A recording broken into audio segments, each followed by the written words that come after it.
to Democracy Now!, democracynow.org, the War and Peace Report. I'm Amy Goodman. President Joe Biden has laid out a six-point plan to bring the U.S. COVID-19 epidemic under control after a summer that saw skyrocketing rates of infections, especially in areas with low vaccination rates.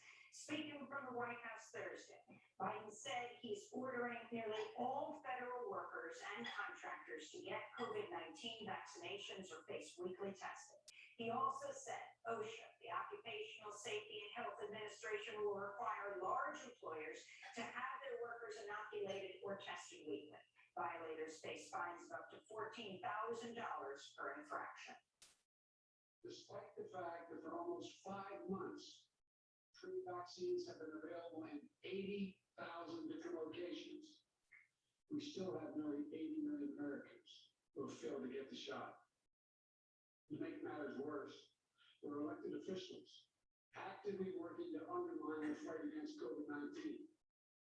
Instead of encouraging people to get vaccinated and mask up, they're ordering mobile morgues for the unvaccinated dying from COVID in their communities. This is totally unacceptable. The Republican National Committee immediately promised to sue the Biden administration over its vaccine mandates. South Carolina Republican Governor Henry McMaster tweeted, quote, "We will fight them to the gates of hell to protect the liberty and livelihood of every South Carolinian." The first international passenger flight out of Afghanistan's Kabul airport since the end of the U.S. withdrawal landed in Doha Thursday. The Qatar Airways plane held over 100 passengers, including Americans, Canadians, and Britons. But the fate of many more who are still trying to leave Afghanistan, both foreign nationals and Afghans, is unknown. Meanwhile, there have been increasing reports of Taliban intimidation and violence against journalists, workers, activists, women, and others. The UN said its Afghan staff have been subjected to threats, physical abuse, and some offices were looted. This is journalist Taki Daryabi, who was arrested while covering a women's protest in Kabul Wednesday and tortured in detention. For about 10 minutes, about 7 or 8 people were beating us as much as they could. They would raise sticks and beat us with all of their strength. When they treat journalists like this, it's possible that journalism will stop in Afghanistan within a few months. It will be destroyed. What we want from the Taliban is for them to be responsible for the security and well-being of journalists. The Syrian army entered the southern rebel-held city of Daraa on Wednesday for the first time in over a decade against a fragile Russian-brokered truce. Daraa was the birthplace of the uprising against the government of President Bashar al-Assad in 2011. Human Rights Watch said civilians in the area are facing dire shortages of food, medicine, power, and other basic necessities amidst a recent escalation in attacks by Syrian government forces and their allies. Meanwhile, the Syrian civil defense says at least 5 civilians were killed in government shelling attacks in Idlib province earlier this week. In immigration news, the Biden administration's extended temporary protected status, or TPS, by another 15 months for some 400,000 immigrants from Haiti, Honduras, El Salvador, Nicaragua, Sudan, and Nepal. This means they'll be able to continue working and living in the U.S. without the threat of deportation through December of 2022. Meanwhile, immigrant justice advocates continue to urge Congress to pass permanent immigration relief that includes a path to citizenship for TPS holders and millions of undocumented people in the U.S. In more immigration news, a whistleblower complaint is denouncing the ongoing abuse faced by unaccompanied migrant children held at the Fort Bliss military base in El Paso, Texas. BuzzFeed reports children were burned after bathing in blistering water, had their blood drawn without explanation, were constantly threatened with deportation. This is the third complaint detailing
So here we are again,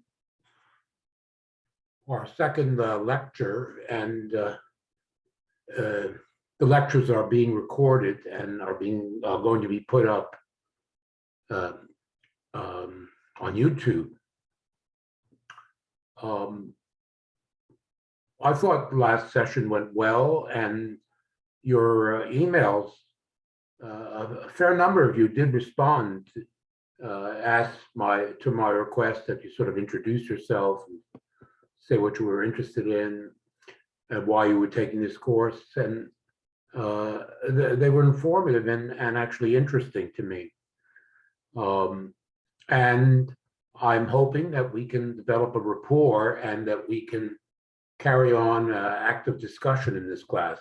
It is a lecture course, but hopefully there'll be a fair amount of discussion as we go along. And I'm prepared to sacrifice, there's always this idea that you've got to get through the material, and I want to get through the material. I will get through most of the material, but I think it is important to have a lot of communication, especially given that we're in a remote situation. And so I'm prepared to sacrifice a certain amount of the content. Of course, the only content that you're responsible for is what is basically being presented in class. If I don't get quite to the end and so on, we'll adjust to that eventuality. Important thing is the character of the class.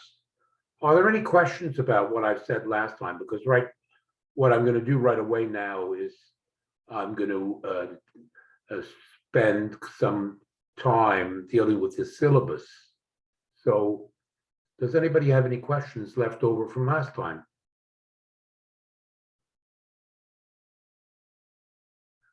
Good. So let's get to it. And I'll try and come up with the syllabus.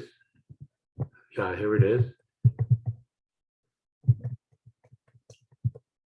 Here we go. If I could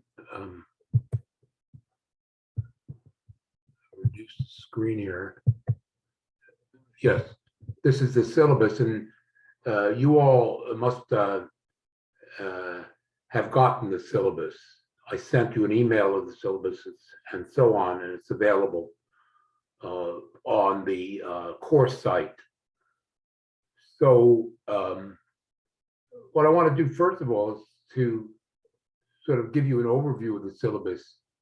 The first part, of course, just introduces the course, and we'll come back to all of this. It describes what the course is about and so on.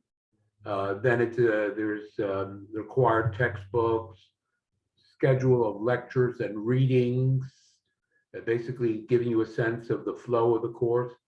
And there is this textbook and where we would be in the textbook roughly as we move along. So this is the course outline. Then there's a section that deals with the term work, the schedule of tests and evaluation. And we'll go through that. And the grading system. And then there's a whole middle section which gives you a lot of regulations and information about various services that are available to you. Then this continues, and then as we finally come up to this bibliography. This is actually the longest section of the syllabus, and it's basically for reference. And I would say that the bibliography is based on the best books that I know on the Vietnam conflict. I've read a lot of these books. I've read all of these books. they're here for reference. I'll come back to that after a while. And then the last section, which is important, are the so-called review questions. Well, why is this important? Because these review questions are the basis of the term test. We have one term test, and we have a final exam, a take-home exam. It's going to be, and these questions basically will be the questions on both the term test. I will select a few of the questions and give you a choice, and these questions will be the questions on both the term test and the final. And I will be going over these questions before you have a term test and you have a final. In other words, I'll be prepping you, because there is a huge amount of there is a lot of material here, and I'm not going to give you all the sort of the names or the particular dates and so on, but I'm going to give you in each in the case of all these examination questions a general sense of what a good answer would be on all of these questions. It's in the nature of a review, and you'll be well prepared for both the term test and the final examination as a result. Are there any questions at this point about what I've said? Because I'm going to start in more detail in just a minute. So this is a pause. Is there anything that's not clear here?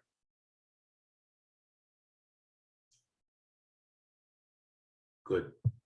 Okay, I'm going back to the beginning and break things down in more detail.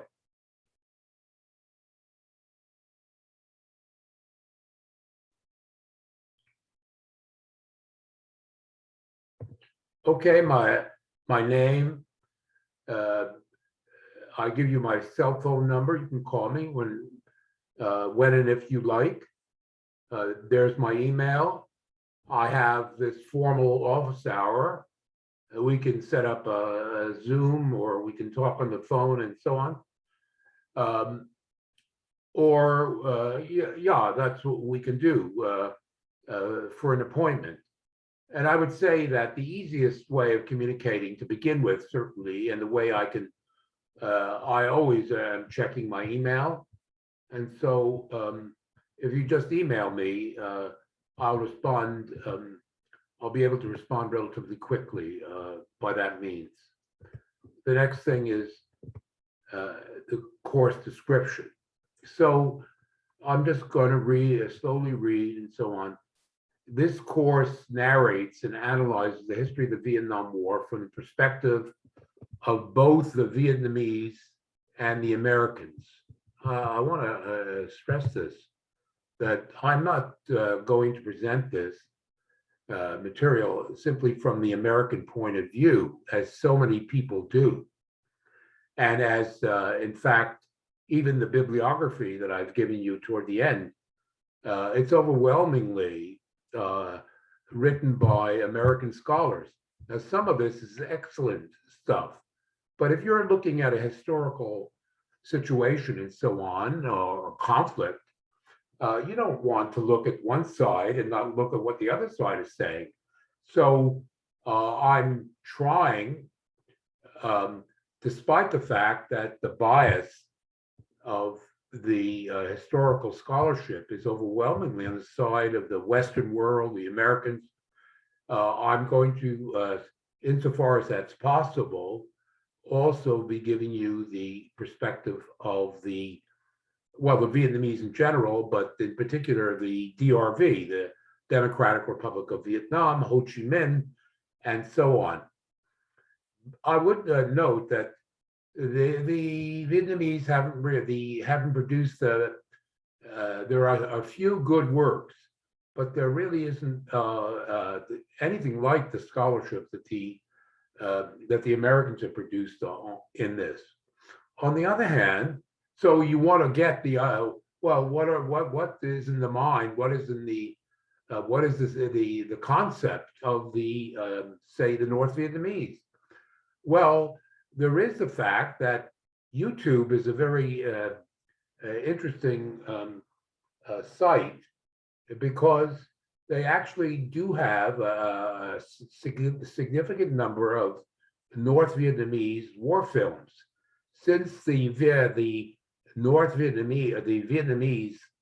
won the war against the United States of America, this is a David and Goliath situation. And the Vietnamese, as a matter of fact, are very proud of the fact that they defeated the United States of America, the biggest power in the world. So they have produced a lot of motion pictures of, I haven't really looked, I've looked at some, but it's worth your while to look at some of these to get a sense of what, where these people are coming from. So I would recommend that. Now, to carry on the outline of the syllabus, it begins by outlining the history of Vietnam and the basic structure of Vietnamese society as it was before the West, the French, and the Americans intruded themselves. We're going to go through relatively briefly the French colonial period. We might, in fact, begin that today.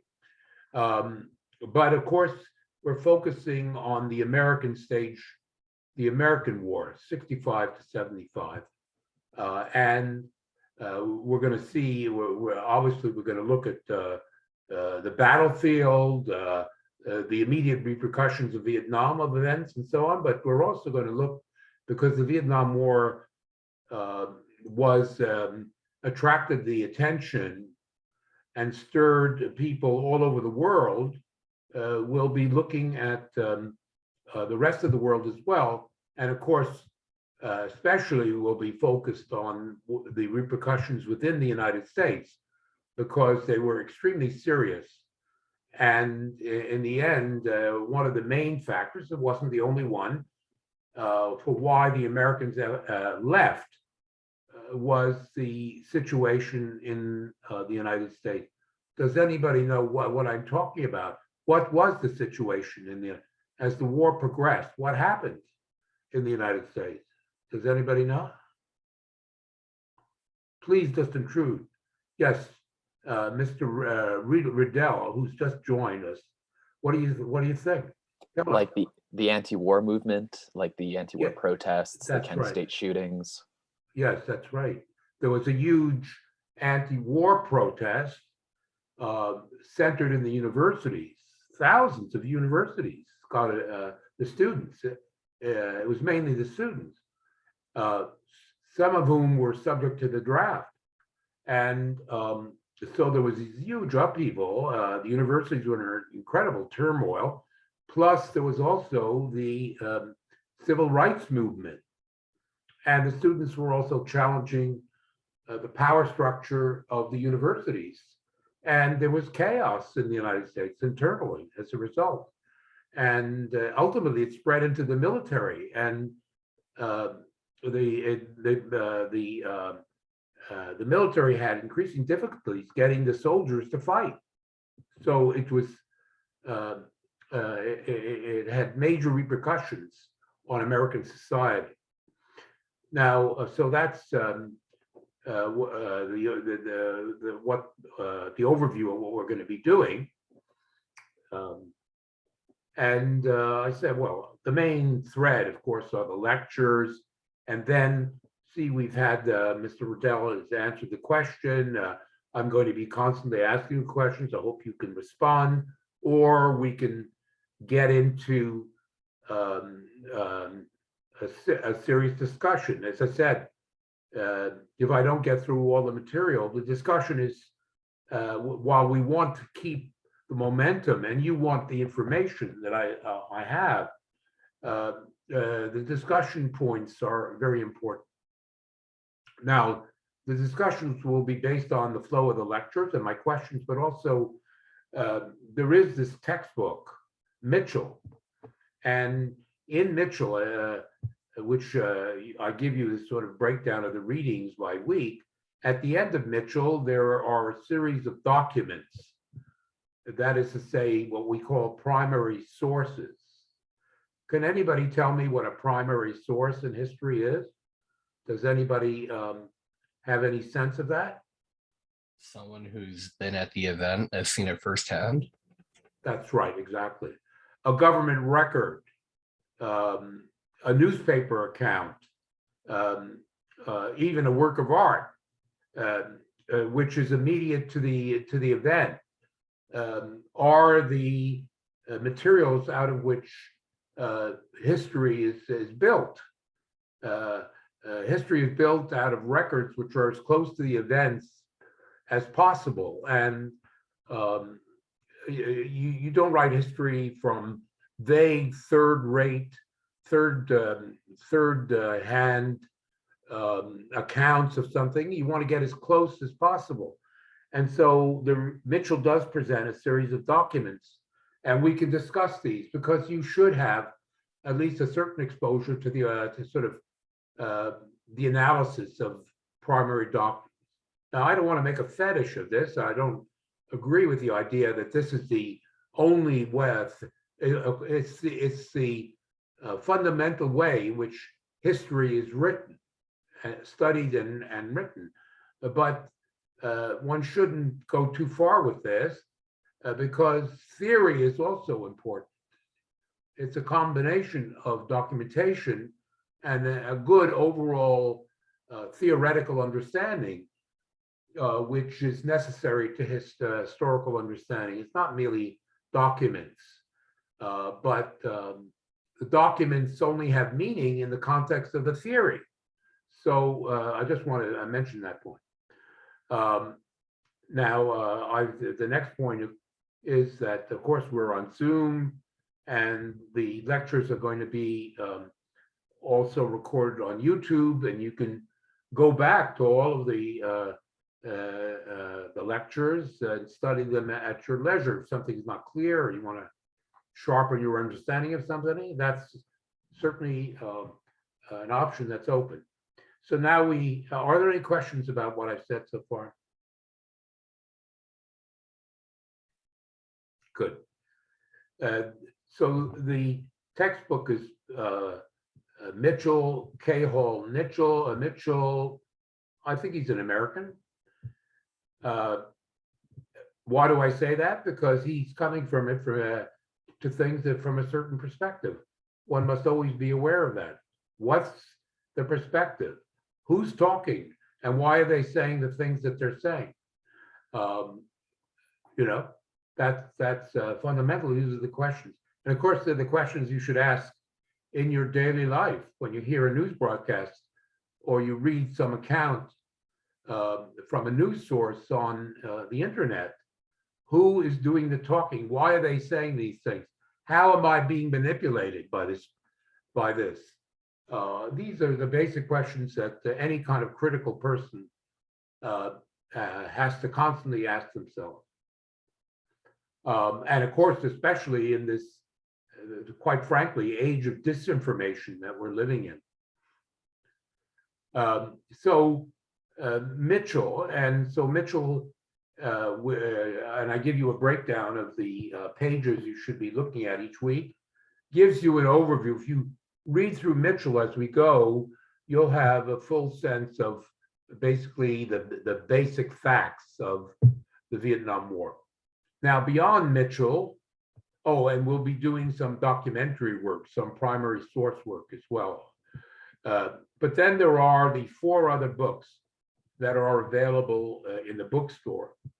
And these books are important because they provide a much more in-depth view of the conflict from various points of view and are the basis of the term essay, as I'll explain just in a while. They're available at the university bookstore or through Amazon or what have you. They look at the war from different perspectives. What perspectives? Well, the first book, McNamara, he was basically the director of the war. He was the Secretary of Defense of the United States. He believed in the war at first, and then he became disenchanted. And it is it's a perspective from on high, from the big decision makers in Washington.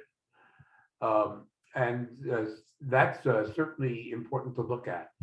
But the next account is by actually an individual who was a pharmacist, came from a well-to-do family in South Vietnam, a completely respectable character. He knew a lot of people in the government, government supported by the United States, but he happened to be a spy. He was a spy for the North Vietnamese, in particular for the so-called National Liberation Front, or the Viet Cong, who were which was an organization, which was the basic guerrilla organization in South Vietnam, fighting both the established government and the Americans. And he was a pharmacist. And he was a passionate nationalist. He was not a communist. He was a passionate Vietnamese communist. And he supported the National Liberation Front because of his patriotism, his nationalism. And of course, nationalism was an important motive for the war. And this book gives you an insight, plus it's intriguing because he had this whole secret life, which he tells us about. The next account is also from the side of those who were opposed to the Americans.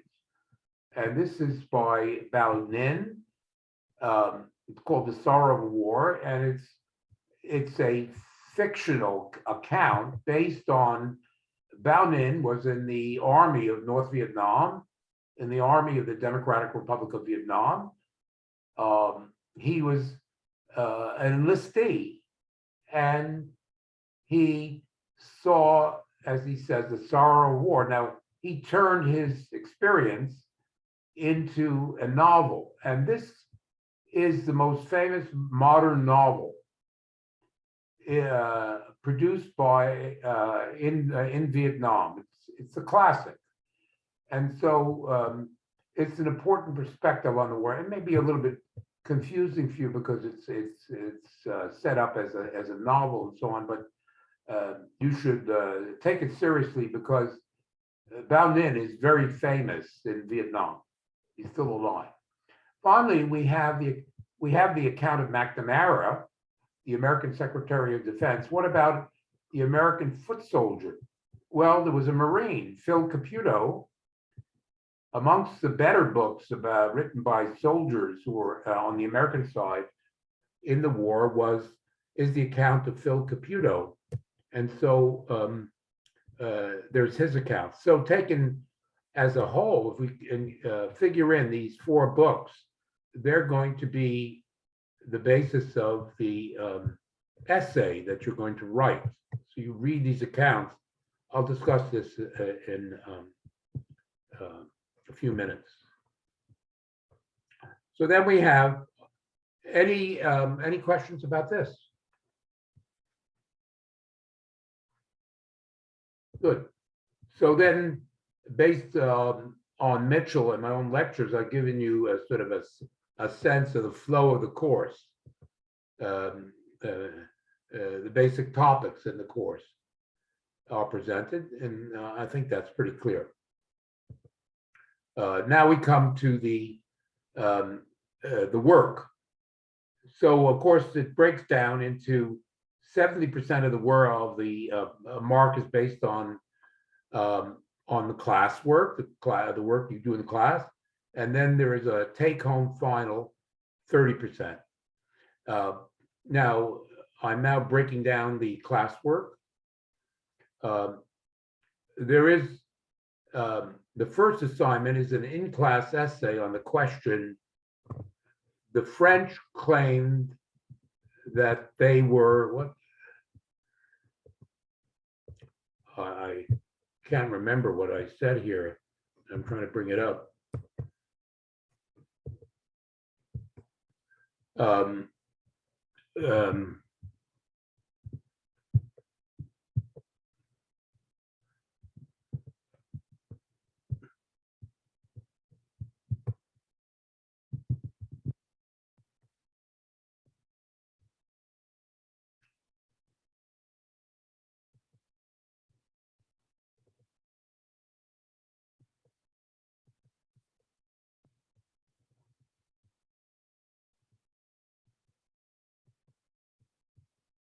I sort of lost my rhythm here.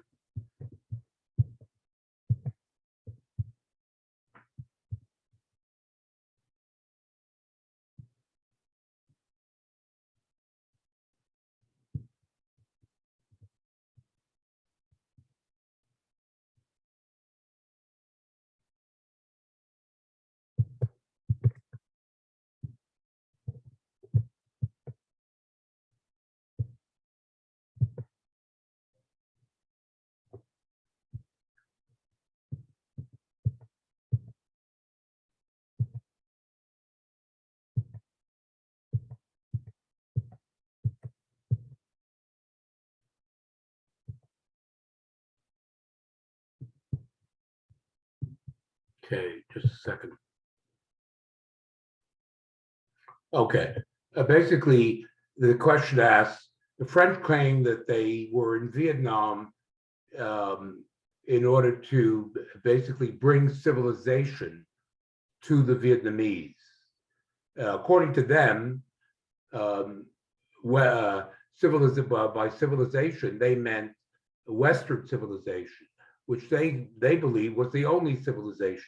They didn't think the Vietnamese were civilized. And so I asked the question: did they actually were they actually there in order to bring civilization, and did they do so? Is basically the question. Now, this is basically a two-page essay that I'm asking for, a two-page answer to the question. The French claim that they were bringing civilization. Is that true? So you write 2 pages, and the answer can be based on, I guess, 3 things. First of all, as soon as I get through this overview of the context, which I started in on last time, and we're going to continue. I'm going into the history of French colonialism. So there's this significant part of lecture material on the history of what the French were actually doing there. And Mitchell has a little bit to say about it, but the most very important source is also a film that I want you to watch. It's the introductory film in a series that was produced by the public broadcasting system in the United States called Vietnam: A Television History. It was done in the early 80s, and it is the best series that has ever been produced on the Vietnam War. It still exists on YouTube. There is a new series by Ken Burns, but it's nowhere near as good. This really, the film material is excellent, and also they have these fantastic interviews with both the Americans and the Vietnamese. They managed to interview a lot of both ordinary Vietnamese and also Vietnamese leaders. And so this is the introduction to this series. I wanted to bring this series to your attention. And there's an important part of this first film is devoted to French colonialism. So by the time you look at my lecture and Mitchell, and then this film, you'll easily be able to sort of answer that in a sort of 2-page thing, the submission that you make. And I say that it's due on the 6th. I think the best thing to do is for you to just do this as a take home. I think the best thing to do is for you to watch the film and write your comments on French colonialism based on your watching the film, and hand it in to me, loaded up to Umlearn, but and I will read it on Umlearn. Is that clear? Are you going to be giving us like a link to the movie or something? Yes, Or- it's right on there. Do you not see it? Is there not the link? It's right there. You see it? on your screen, you're just showing the web page. You don't like it's just the U of M web page. Yes, that, if you go to that web page, that's where the film is. Okay? It's in the syllabus. Sorry. Yes, it should be in the syllabus. Because this is, I'm reading from the syllabus. Is it not? Oh no, I mean like you're streaming right now, but you're not streaming the syllabus. You're streaming like Oh, you're streaming Google. You're not streaming the syllabus right now. oh, well, I had no idea. I thought I was. Oh, that's terrible. I don't know why that's the case, because are For you most- following, are you looking at the syllabus? Do you have a copy of the syllabus? Yeah, I have the syllabus open right now. For most of it, you were streaming the syllabus, but you exit or you switched tabs, Oh. and I guess it didn't follow over. And so for the past like maybe 5 minutes, you weren't streaming the syllabus. So Oh, I didn't know what link you were talking about. Oh, is it possible, well, everybody has a syllabus. So just follow along the syllabus as I speak, okay? Please do it that way, because I don't want to sort of get into this. So anyway, the website is indicated on the syllabus. It should be in your syllabus. So that's the first assignment. It's a small assignment. The next assignment is also a small assignment.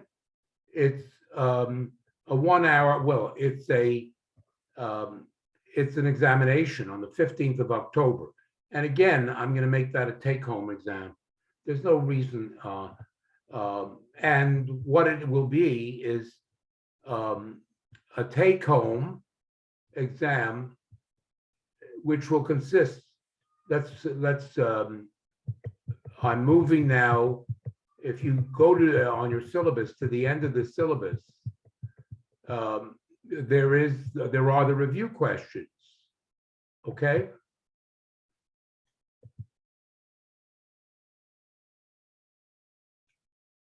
So on the 15th of October, you need to, on that day, hand in on upload on Umlearn. Here are the review questions. You see, so there's a series of them. So say by the 15th of October, we're basically at question 12 in terms of these review questions. I will be going over all of these review questions. I will, out of the 12 questions that we go over, I will pick 3, and basically you answer 2 questions. You give me 2 questions. What was the geopolitical context of the Vietnam War, etc. I'll choose 3 overall, and you answer 2, and that's the exam. I'll mark those. That'll be the exam. Is there a question about that? Very good. You'll notice that question 1, what was the geopolitical context of the Vietnam War? I'm actually presenting that material. I began to present it today, and I'll continue to present if we have time today. But in any case, once I finish, I'm going to come back to this question, and I'm going to suggest an answer to the question, so that you sort of get an idea of what I would want on the exam. So what I'm trying to convey here is that I'm going to prep you very strongly for all of these questions, the term test and the final, so that you can handle the material. That's what I'm after. I want you to learn the material. I want you to write a good essay. But in terms of mastering the material, if you master these review questions, you will have control of the course. That's what I'm getting at. So that's the setup for the term test.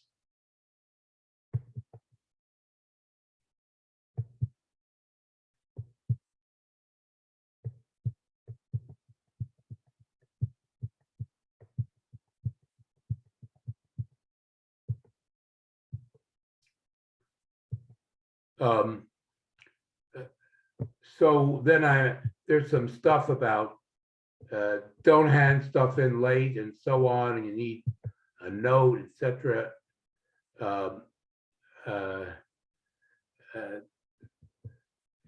I note the essay, and notice that the essay is worth a lot.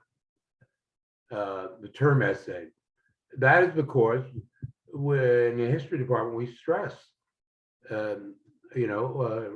being able to write an essay, figuring out an essay is very important. By now, you're in the third year, you should have some sense of this, but of course, you can go to the learning center and they can help you and so on. And if you need help, hey, listen, just get in touch with me and we can chat, and I'll help you with setting up your essay in a proper way. And again, it has to be uploaded to UMLearn. So the essay basically is based on the 4 books that you can, McNamara, Bowditch, and so on. These 4 books. Basically, it's a review of these texts. And you start off from the premise. This premise is an open premise. It can be read in a multitude of ways. The premise is the Vietnam War was a mistake. Well, in what sense was it a mistake is what I want to know. They all basically come to the conclusion that it was a mistake. But I want to know, in what way, because they clearly differ in terms of why it was a mistake. So that's the basic thing you're working with. And then I suggest that you, in terms of explaining this, you want to include a characterization of the narrative, what's the narrative is like, what's the perspective the author is coming from. Obviously, McNamara, who's the head of the Ford Motor Company in the United States, has one perspective, and Phil Caputo, the Marine, the foot soldier, American foot soldier, has another. What are the arguments? What does the author emphasize? What does he leave out? What are the strengths? What are the weaknesses of each account? This is basically the approach you should take. So I guess that, so to sum up, there are 3 pieces of term work. The least important is the discussion of French colonialism, 5%.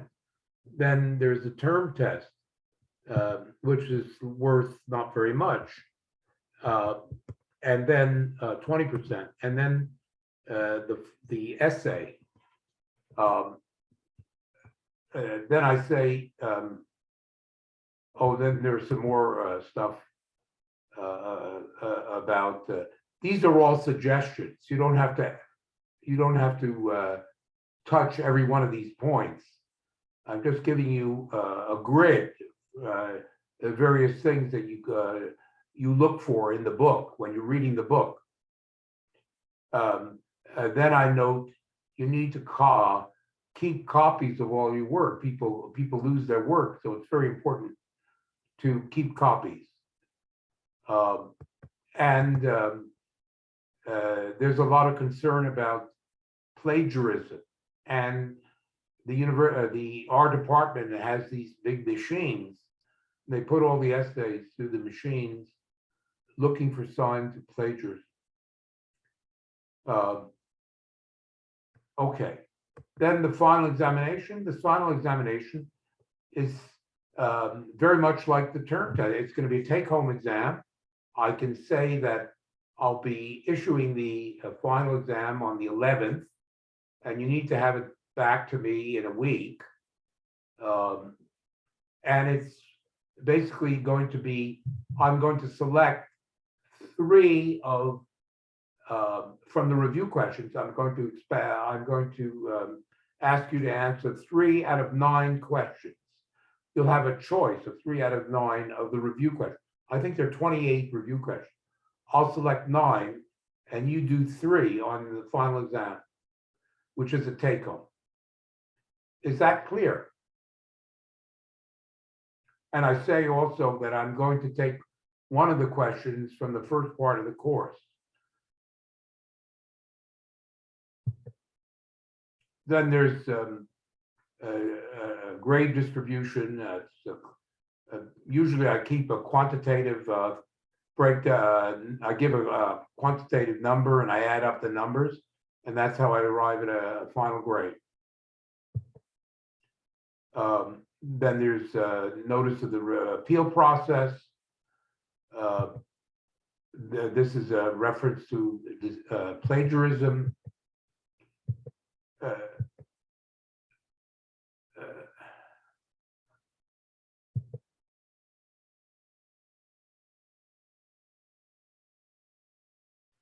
Let me know if you're having problems, is basically what they want. And you know, if you're having trouble submitting your work, there's a whole process to make sure that I'm informed that what the problem is. Then there's a whole section on student resources. I'm sure you've encountered this, you know, medical resources, academic resources, the Academic Learning Center where they give help with essay writing. And if there's a disability question, if you have a disability, I want you to send me an email and we need to just chat about that, how I can help you if you have any kind of disability. And speaking of that, I would note that I think they have beefed up the availability of psychological support. A lot of people, especially as a result of COVID, but I would say in general, students often have psychological difficulties, mental difficulties. I believe I had them. I may even not have overcome them. That's a joke. And going to some sort of a therapist and so on is very important. And it's all free for students. So I think it's a good thing to do. I think the University of Manitoba, like many universities, maybe more than others, the psychological stress in this institution is significant. And so if you need support, you better get it.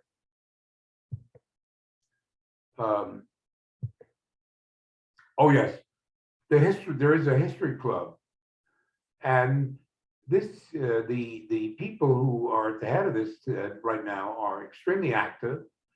They're trying to do a lot of things. It's a way of socializing, and I think the vice president is going to be the next the Monday lecture, the beginning of the Monday lecture. She will be here, and for 5 minutes or so, she's going to give you a breakdown of what they're doing and how you can get involved. I would advise you to do so because whatever socializing, in my opinion, whatever socializing you can get is extremely important, and maybe you'll meet some interesting people. So now we're at the bibliography, and I said, well, the bibliography is extensive. I think it's an, you know, I've read these amongst the works I've read, these are the best works, and they're mainly available at the University of Manitoba Library. Yeah, they're virtually all available, or else a few of them are at U of W or something. But they're mainly available here, and they're really serious stuff, including a little bit of stuff from the point of view of the Vietnamese or the Democratic Republic of Vietnam. Now, in this bibliography, I would simply single out an outstanding. We have many outstanding accounts. One of them, which is really great, is by a CIA operative in Vietnam, David Elliott, who later became a professor in California.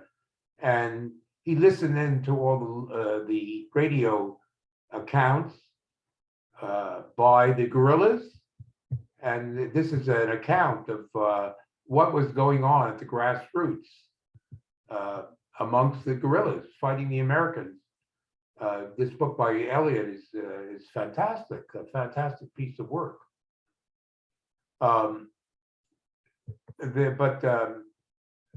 There's also online, published recently, this book by Ben Kiernan, which is the best single book ever written about Vietnam. This is an incredible book. It starts from the beginning of Vietnamese history, but its account of the war is extremely good as well. But almost everything on this list is very good. So that's basically it. The last thing is the review questions, and I've done that. So let me, before we do something else, are there any questions about the syllabus?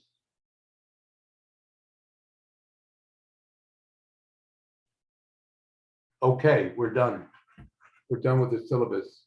Maybe next time I'll briefly mention the syllabus and say, well, there's the first little film quiz, there's the term test, there's the essay, and there's the final exam. Those are the student assignments that you have. Okay, let's go back, and I want to note that I have been giving you the geopolitical context of the war. What was really the history, and what were the strategic considerations, both from an American point of view and from, well, to put it simply, the communist point of view on this war. I've been trying to present that. This is what I want to continue to talk about. And this bears on the answering the first question. What was the geopolitical context of the Vietnam War? Let's continue. Now, I think the last major point I made was, yes, the Americans were fighting communism, but they had been developing essentially a sphere of influence, or we can even say an empire in Asia since the end of the 19th century. The Americans, they began to send sailing ships to the Far East in the 19th century, and China was important from the beginning, but also you'll remember in 1853, Admiral Perry, an American naval officer, a fleet of American ships arrived in Japan, and they forced the Japanese, who were enforcing a policy of isolation, they forced them to open up Japan to trade with the United States and other countries. And then there was a Spanish-American War. The Americans acquired the Philippines as a naval and ultimately an air base on the way to China. And I'm coming to the end of this. And then as the 20th century unfolded, there were other powers involved and wanted to maintain influence, especially in China, but it came down to a fight between the Americans and the Japanese. And the Japanese were defeated by 1945. The Americans came to be completely dominant. The Japanese became basically subordinate, which they still are, and the Americans came to dominate. And they tried then to consolidate their position. When the Chinese Revolution occurred, there was a civil war in Korea. They fought the Korean War in order to contain China and maintain their position. And the Vietnam War has to be seen as the last of these series of wars that the Americans fought in order to maintain their position in Asia. We'll pick up the story next time.